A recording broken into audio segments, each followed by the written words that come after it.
नमस्कार दोस्तों, ओमनीसेंस चैनल में आपका स्वागत है। और आज आप इस वीडियो में ओमनीसेंस इंग्लिश के तहत कुछ ऐसे रोज मतलब यूज़ हो जाने वाले यानी रोज इस्तेमाल होने वाले, उपयोग होने वाले अंग्रेजी के वर्ड जो कि बोलने और लिखने दोनों में बहुत ही महत्वपूर्ण भूमिका निभाती है।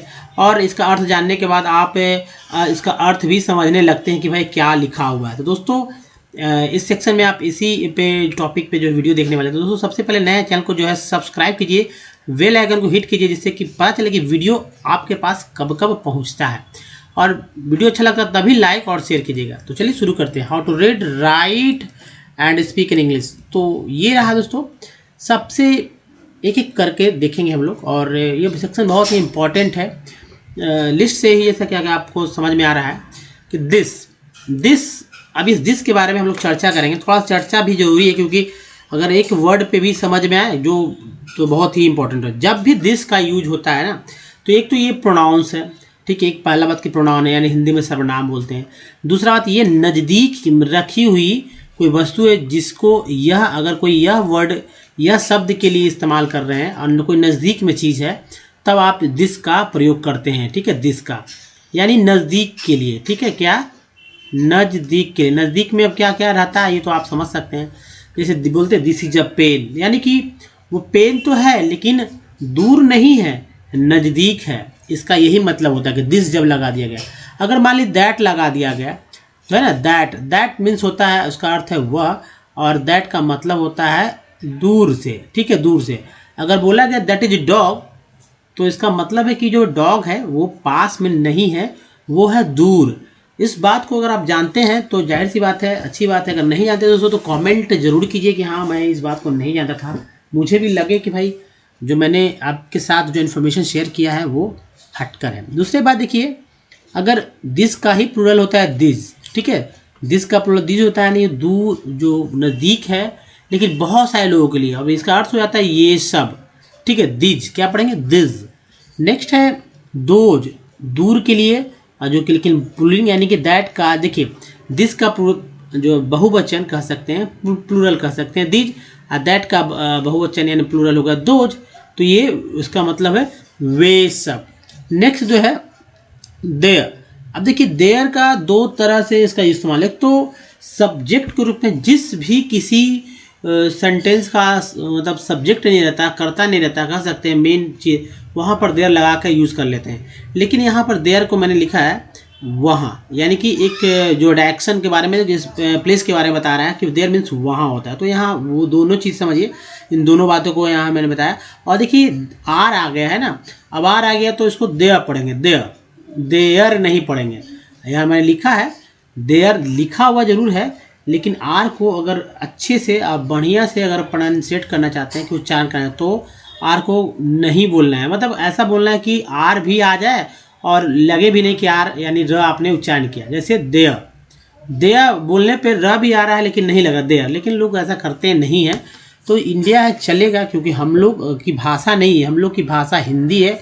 और वहाँ को वहाँ ही पढ़ना है, वहाँ नहीं, वहाँ यानी कि चंद्रबिंदु का भी उच्चारण करना ही होगा। दूसरा इट ये निर्जीव वस्तु यानी निर्जीव वस्तु या प्राणी, यानी जो आदमी के छोड़कर प्राणी हो गए कोई, या कह सकते हैं कि मौसम, समय है ना, समय बताने के लिए, मौसम के बारे में बताने के लिए, इन सब के लिए इट का प्रयोग होता है। और इसका अर्थ भी ये होता है, एक तरह से कह सकते हैं न्यूट्रल हो जाता है, ठीक है। और इट के बाद जो है इट का जो इट्स होता है, इसका प्लूरल इट्स हो जाएगा। हालांकि इट का प्लूरल दे होता है, लेकिन इट्स का मतलब ये सब होते हैं। इट्स इसका मतलब होता है इट्स, ऐसा ही जैसे योर्स होता है। जैसे आप देखेंगे यू क्या, यू मीन्स होता है तुम आप। यू सामने वाले को बोलते हैं ना, सामने आपके जो है वो आप बात करते हैं, तुम बोलते हैं, तुम मीन्स तुम आप, तो क्या होगा यू। अब इसका प्लूरल भी जो है तो यू ही होगा, यानी तुम लोग, आप लोग, तुम लोग, आप लोग। नेक्स्ट है योर का मतलब क्या हो गया, आपका। योर का मतलब क्या होगा, आपका, तुम्हारा, ठीक है।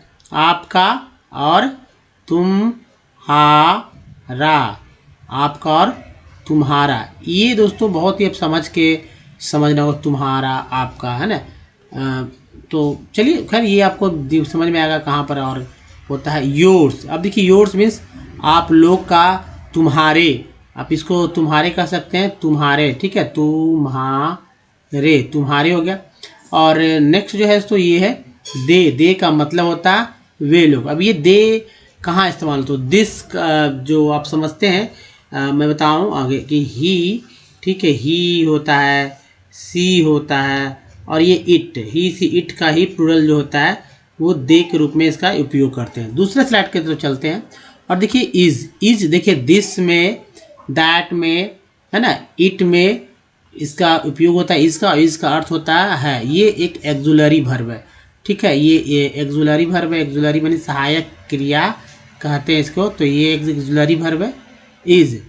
नेक्स्ट है तो वॉज, ये पास्ट में है, इसे भी एक्जुलरी करते हैं। ये प्रेजेंट था, ये पास्ट, वॉज मीन्स था, वॉज मीन्स था। नेक्स्ट है आर, आर का मतलब होता है क्या, है, आर का मतलब है, ठीक है, आर का मतलब है, और इसी का पास्ट हो जाता है, मतलब वॉज का पास्ट होता है वर, और इज का पास्ट है आर। इसका मतलब होता है इसे लोग क्या करते हैं, वेयर पढ़ते हैं। वेयर नहीं पढ़ना है तो इसको आज से आप समझ लीजिए कि वर पढ़ना है, वर, शुद्ध उच्चारण ये व, ठीक है, इसका अर्थ होगा थे, ठीक है। नेक्स्ट जो है हैज़, हैज़ इसका अर्थ होता है जब किसी के पास कुछ रहता है, किसी के अधिकार में रहता है ना, या आप टेंस के अनुसार ये परफेक्ट, प्रेजेंट परफेक्ट में ये लगेंगे, ठीक है। जैसे आई हैज़, नहीं सॉरी, ही हैज़ गॉन, है ना, तो आई हैव होता है, ही हैज़ होगा, तो यहाँ पर थर्ड प्रेजेंट परफेक्ट में लगेगा टेंस में, तो हैज़ हो जाएगा। इसका मतलब होता है या रखता है, ऐसा भी कर सकते हैं, रखता है, किसी के अधिकार में कुछ रहता है, तो इस तरह से। नेक्स्ट है उसका हैव, हैव का मतलब भी है रखते हैं, रखता है, और ये जो है आपको समझ लेना होगा कि भाई ये वर्ड्स बहुत इंपॉर्टेंट है। थर्ड पर्सन ऐसे भी बोलते हैं have, I have a pen, है ना, मेरे पास एक पेन है, यही सेंटेंस यूज होता है। लेकिन ही हैज़ अ पेन ऐसा ही बोल सकते हैं, दो तरह से यूज होगा। एक तो टेंस में ये यूज हो जाएगा, ये सारे टेंस में यूज होंगे, ऐसा नहीं कि नहीं हो, सभी यूज होगा टेंस में, लेकिन इसको अलग से भी यूज है, जी हाँ, अलग से भी कई तरह से इसको यूज कर सकते हैं। नेक्स्ट है तो हैड, ये हैव और हैज का ही पास्ट रूप है, भूतकाल में कह सकते हैं इसे, तो हैड बोलते हैं यानी था, और ये थे के रूप में भी इस्तेमाल होते थे। नेक्स्ट जो है तो शुड, देखिए हैड, हैज, हैव, हैड, और इसके बाद सो शुड है। शुड का मतलब क्या हो गया, शुड मतलब होता है चाहिए, जैसे मुझे खेलना, मुझे जाना चाहिए, तो I should go, simple sentence बनता है आई शुड गो, ठीक है। नेक्स्ट जो अगर देखते हैं कुड लगा हुआ है, तो ये कुड जो है इसका मतलब सका था, सकी थी, सकता था।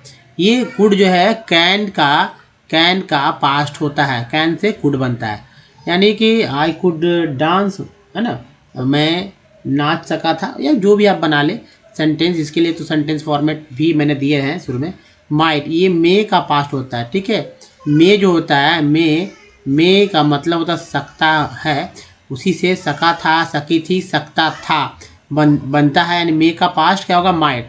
तो आपको याद रखना होगा कि मे का पास्ट माइट, कैन का पास्ट कुड, और इसके बाद एक है तो शुड हैव, ये शुड का पास्ट है, शुड हैव यानी चाहिए था, बोलते हैं ना मुझे जाना चाहिए था, तो बोलते हैं आई शुड हैव गो, यानी मुझे जाना चाहिए था, मतलब गए नहीं। अब बोलिए इससे आई शुड हैव लगाकर, अब ये ही शुड हैव लगाकर बोल सकते हैं, क्योंकि शुड तो शुड है, ये सभी जगह काम आएगा ही इसके लिए, और हैव हैज़ तो चलेगा ही चलेगा उसी तरह से। नेक्स्ट जो है तो मतलब कि हैज़ जहाँ लगता है ना, वहाँ भी हैज़ नहीं लगेगा, हैव ही चलेगा। जैसे ही के साथ है तो शुड हैज़ नहीं हो जाएगा, शुड हैव ही चलेगा। ही के साथ भी अगर यूज़ करेंगे या थर्ड पर्सन सिंगुलर नंबर के साथ यानी कि यूज़ करेंगे तो शुड हैव ही लगेगा, शुड हैज़ नहीं होने वाला है, बात समझ चुके होंगे। और विल जो होता है ये प्रेजेंट पास्ट के बाद जब फ्यूचर होता है उसमें विल का इस्तेमाल हम लोग करते हैं टेंस के थ्रू, विल। अब आई और मतलब फर्स्ट आई और वी जो था वहाँ पर भी अब विल ही लगता है, सेल जो है गायब हो गया, पुरानी बात हो गई है। ये था दोस्तों। अब देखिए हेयर, कुछ और वर्ड्स को देखते हैं। हेयर हेयर, क्या पढ़ेंगे? हेयर। हेयर मीन्स यहाँ, जैसे हेयर मीन्स यहाँ, तो ये स्थान के बारे में संबोधन है इसका, मतलब कि बता रहा है कि भाई एक जगह कोई स्थान के बारे में बताया जा रहा है यहाँ पर कि हेयर, है ना, यहाँ। अबाउट, अबाउट का मतलब क्या है? अबाउट का मतलब होता है के बारे में या बारे में। अबाउट बोलते हैं about me, you tell me about me, है ना, या you tell me yourself, ऐसा तो अबाउट योर सेल्फ पता है ना, you tell me about yourself या अबाउट, बहुत सारे तरह से यूज़ करते हैं अबाउट को। इसके बाद देखिए इन, इन मीन्स होता है मे, ठीक है, इन मीन्स होता है मे, कुछ अंदर है तो मे, या इनटू, जब किसी मान लीजिए एक जगह से दूसरे जगह जब इंटर करते हैं ना, तब होता है उसके सेंस में हम लोग इनटू का प्रयोग करता है, जो कि मे ही से रिलेटेड होता है, ठीक है, मे ही से रिलेटेड होता है, लेकिन इनटू लगाते हैं, यानी भीतर में कुछ है तो इनटू। तो इसके बाद ऑलवेज, ऑलवेज मीन्स होता है हमेशा या सर्वदा, हमेशा या सर्वदा। टुगेदर, टुगेदर का मतलब होता है एक साथ, क्या होता है? एक साथ। उसके बाद सम का मतलब होता है कुछ, कुछ कोई भी लोग बोलते हैं कोई, है ना, लेकिन खैर सम का मीन्स कुछ होगा, ठीक है। और यह मात्रा के संबंध में रिलेटेड है। अब देखिए समवर्डी मीन्स किसी व्यक्ति पर्सन के बारे में इंडिकेट हो रहा है समवर्डी। नेक्स्ट है एक्चुअल, एक्चुअल से बना है एक्चुअली, और ये एक एडवर्ब वर्ड है, इसका मतलब होता है एक्चुअल मीन्स वास्तव में, तो एक्चुअली मीन्स वास्तविक, एक्चुअली मीन्स वास्तविक। नेक्स्ट जो है तो यहाँ पर फैक्ट, फैक्ट का मतलब होता है तथ्य, फैक्ट, फैक्ट है ना, फैक्ट्स, फैक्ट, ठीक है। एग्जैक्टली, एग्जैक्टली स्पेलिंग नहीं आपको एग्जैक्टली का याद है तो ये देखिए याद कर लीजिए यहाँ पर, एग्जैक्टली मीन्स बिल्कुल, ठीक ठीक, सही सही। नेक्स्ट जो है तो यहाँ पर है फोर का मतलब होता है के लिए, क्या जी? के लिए। नेक्स्ट जो है मे का मतलब होता है सकता है, सकता है, सकता का है, ठीक है। कैन का मतलब होता है सकता है, कैन का मतलब होता है सकता है, मे का मतलब होता है सकता है। माई मीन्स होता है मेरा, माई का मतलब होता है मेरा, और जाहिर सी बात है दिस इज़ माई पेन ऐसे बोलते हैं ना, it's mine, it is mine, यह मेरा है ना, this is my pen, it's mine, ऐसे ही बोलते हैं, यानी कि मेरा। मेरा के बाद है तो आवर, आवर मीन्स होता है हमारा, ठीक है, हमारा। नेक्स्ट जो है तो आवर, आवर के बाद देखिए आवर। नाउ, नाउ मीन्स होता है अब, नाउ अब, बहुत ही अच्छे से यूज़ करते हैं ये, इसका देखिए। देन मीन्स होता है तब। नेक्स्ट जो है हिज, हिज का मीन्स होता है, हिज मीन्स होता है उसका, ये जो है मेल के लिए यूज होता है, ठीक है, मेल पर्सन के लिए यूज़ करते हैं हिज, जैसे बोलते हैं ना सेंटेंस में ग्रुप में इसको अच्छे से यूज़ कर सकते हैं। दिस इज हिज पेन, है ना, या उसका पेन है, उसका मीन्स किसी लड़के का पेन है, किसी आदमी का पेन है। अब उसी तरह हर का भी, हर का इस्तेमाल जो होता है फीमेल के लिए, फीमेल के सेंस में करते हैं, तो इसका मतलब होता है हर, उच्चारण है, यानी उसका अर्थ होता है उसकी। नेक्स्ट जो है सो विद, विद क्या? विद मीन्स साथ, बोलते हैं ना I am with you, I am with you, मैं तुम्हारे साथ हूँ। नेक्स्ट जो है तो विदाउट, यानी के बिना, यानी उसके साथ के बिना, आई एम मतलब विदाउट मीन्स समझ सकते हैं। नेक्स्ट जो है श्योर, श्योर से बना है श्योरली, एक एडवर्ब है, यानी निश्चित, निश्चित, है ना, पक्का, श्योर, है ना, श्योरली। तो दोस्तों इसके बाद एक और स्लाइड है व्हाट। देखिए डब्ल्यूएच क्वेश्चन वाले चलेंगे, तो डब्ल्यूएच क्वेश्चन को बहुत ध्यान देना है। कोई भी सेंटेंस हो उसमें आप डब्ल्यूएच क्वेश्चन को लगा कर बोलेंगे ना, तो आपको बहुत ही इंपॉर्टेंट, मतलब कि अच्छा आप बोल लेंगे, क्योंकि बातचीत के क्रम में दो ही बात होता है, बोलते हैं और जो है क्वेश्चन ज़्यादा लोग करते हैं, आप करें या दूसरा कोई करे, आप क्वेश्चन ही ज़्यादा होता है, तभी तो आंसर देते हैं ना। बात का दो ही पहलू समझिए, एक पहलू इसमें आप पूछते हैं या आपसे कोई पूछता है, दूसरा पहलू इसमें आप जवाब देते हैं या आपसे कोई जवाब चाहता है। तो भाई क्वेश्चन करने आना चाहिए। क्वेश्चन करने के लिए 8 जो है वर्ड्स हैं, जो फिक्स वर्ड है, जैसे व्हाट मीन्स होता है क्या, व्हाट मीन्स क्या होता है वाई, वाई मीन्स होता है क्यों, वाई मीन्स क्यों, वाई नहीं वाई। व्हेन, व्हेन मीन्स होता है व्हेन, व्हेन का मतलब होता है कब, व्हेन का मतलब होता है कब। हु मीन्स होता है हु मीन्स होता है कौन, हु मीन्स कौन होता है। नेक्स्ट जो है विच, विच का मतलब होता है कौन। जब ये देखिए ये पर्सन्स के लिए, जबकि ये जो है एनिमल्स और जो थिंग्स होता है उनके लिए होता है। वेयर, अब देखिए यहाँ वर नहीं पढ़ेंगे, वेयर, वेयर, वेयर मीन्स होता है कहाँ, ठीक है, कहाँ। एक बार मैं बताऊँ इसके बारे में, हुज, हुज मीन्स होता है किसका, ठीक है, किसका, किसका, जिसका भी होता है, लेकिन यहाँ पर मैं समझ लीजिए कि किसका क्वेश्चन में कर रहे हैं। हाउ मीन्स होता है कैसे। देखिए ये जो है 1 2 3 4 5 6 7 8, इसे इंट्रोगेटिव प्रोनाउन बोलते हैं और इसे WH क्वेश्चन भी बोलते हैं। तो इंट्रोगेटिव प्रोनाउन का यही रोल होता है कि जब आप प्रश्न करना चाहते हैं, चाहे वो प्रश्नवाचक डायरेक्ट हो या नकारात्मक रूप में प्रश्न करना चाहते हैं, जैसे कि आपका नाम क्या है बोलते हैं ना, तो आपका नाम क्या है, आपका नाम क्या है, आप क्यों नहीं आए, है ना, ऐसा ही बोलते हैं। तो यानी कि क्यों नहीं, नहीं भी लग गया, क्यों भी आ गया, क्या नहीं, कब नहीं, कौन नहीं, इस तरह से अगर सेंटेंस है तो उसमें भी, और डायरेक्ट सिर्फ क्या, क्यों, कब, कौन, कौन, कहाँ, कैसे, किसका, तो ऐसे करके भी तो पूछते हैं। तो इसका मतलब होता है कि वो इंट्रोगेटिव है। तो यानी कहने का मतलब है दोस्तों कि इंट्रोगेटिव हो और या नेगेटिव इंट्रोगेटिव हो, ठीक है, नेगेटिव इंट्रोगेटिव हो, उन सब में जो है ये WH क्वेश्चन ही यूज होते हैं। बस उसके पहले रख देते हैं और बस बोल देते हैं what is your name, why are you here, when is your birthday, who is who, मतलब who is she, who is he, है ना, इस तरह से बोलते हैं ना। Where are you, who is this, whose, है ना, ऐसे बोलते whose is this pen, how are you, ऐसे ही बोलते हैं उसको। तो बोलने के लिए इन आप किसी भी सेंटेंस को जब बोलना सीखेंगे ना, तो इसका उपयोग जितना जब तक नहीं अच्छे से कर पाएंगे या लिख पाएंगे तो दिक्कत होगी। तो ये बहुत इंपॉर्टेंट होता है। अब देखिए बट, BUT क्या बोलते हैं, बट, बट मीन्स होता है किंतु, परंतु, है ना, ऐसे ही होते हैं। तब बिकॉज, बिकॉज मीन्स होता है क्योंकि। कभी भी सेंटेंस इसको कंजंक्शन के रूप में यूज़ करते हैं, जैसे कि, या वर्ड को भी, जैसे कि एक सेंटेंस बोला उसके बाद आपको चुप हो जाना पड़ता है, चुप हो जाना नहीं पड़ता, उसके बाद जाहिर सी बात है कुछ जोड़ते हैं हम लोग, यानी संयोजक कर काम करते हैं, जोड़ने का काम करते हैं। नट बोल्ट जैसे रहता है ना, एक दूसरे से वो रस्सी को बांध के टाइट करते हैं, तो वो जुड़ने का काम करता है। जैसे ट्रेन, एक ट्रेन का एक को दूसरे कोच को एक हुक से लगा कर बांधा जाता है, वही जो है, तभी तो एक साथ आप देखते होंगे 15-20 कोचेस चल के एक ट्रेन बन जाती है। तो यही वही काम करता है। ये बहुत इंपॉर्टेंट रोल इसका होता है इंग्लिश लिखने में भी और बोलने में भी। इसको फिर कमांड भी करना होगा। एज मीन्स होता है जैसे। नेक्स्ट है तो सो, जैसे इसलिए, सो जैसे बोलते हैं आई वॉन्ट टू से सो, उसके बाद जो भी बोलना चाहते हो तो कह सकते हैं कि भाई वर्ड्स तो चाहिए ही चाहिए आपको। जैसे ऑफ अदर, अदर मीन्स होता है दूसरा, और अनदर मीन्स होता है अन्य, दूसरा, अन्य मतलब कोई और, अनदर कोई व्यक्ति के रूप में यहाँ पर कर सकते हैं दोनों को। नेक्स्ट है तो सिंस, सिंस मीन्स होता है शे, पास्ट में इसका इस्तेमाल करते हैं हम लोग। और नेक्स्ट जो है तो दोस्तों से भी होता है, और इसका मतलब होता है जब से भी, यानी है ना, थोड़ा सा इसको इस पर ध्यान दीजिए, जब से भी, या एक और अर्थ में इसको के बाद से, के बाद से भी कहते हैं,